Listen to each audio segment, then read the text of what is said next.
Hey everyone, Steven's Hardware here. Hey, today we're going to show you very quickly something you should do if you ever have a slow draining sink or a completely clogged sink before you put chemicals down the drain or use a drain snake.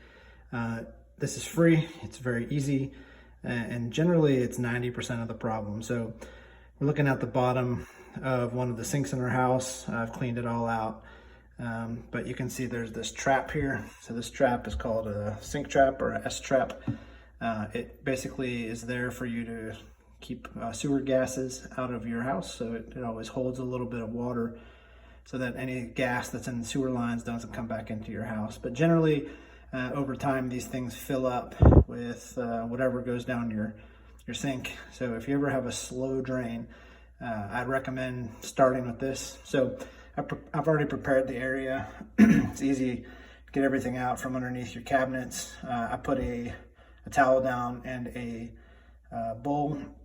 So the first thing to do is turn off the water. So I have my hot water supply. I'm gonna turn it off.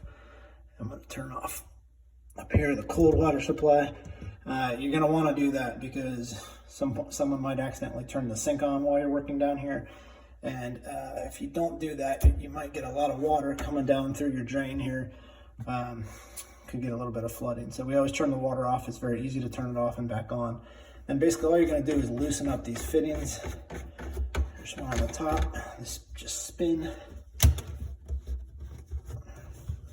And then you might start seeing water come out because there is always water in this. And that's why we put the towel down in the bowl to catch this water as we're loosening this.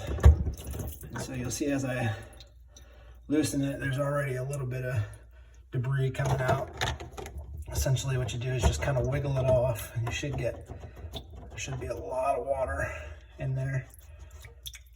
Dump that out. Mine is relatively clean, you can see, but you can see how they're over time kind of sink gunk, for lack of a better word, gets in there. So what you'd want to do in this case, if there were stuff in here, you'd want to get that out with anything works that can get it out. Screwdriver, sink drain, whatever fits in there gets it out. So once you get it cleaned out, water can pass through it. To put it back on, it's really simple. You just do the opposite. These seals can be a little tricky, so what I recommend is do the one in the back first that has the curve. If you get that one on, and I might have to put the phone down to do it. I got it. If you get that one on, generally this one in the front comes on easily. So get those back on, nice and tight. And then what you can do if you're not sure, if you've got it on well, which I don't think I have, you can, once you turn the water back on, you can turn your sink back on and test it and see. But this is really easy. If you have a slow drain, don't mess around with anything else before you just take off the trap and clean it out. That's probably gonna get you 90% of sinks open back up and flowing easily. And it's completely free, takes 5 minutes. So hope that helps you and have a good one.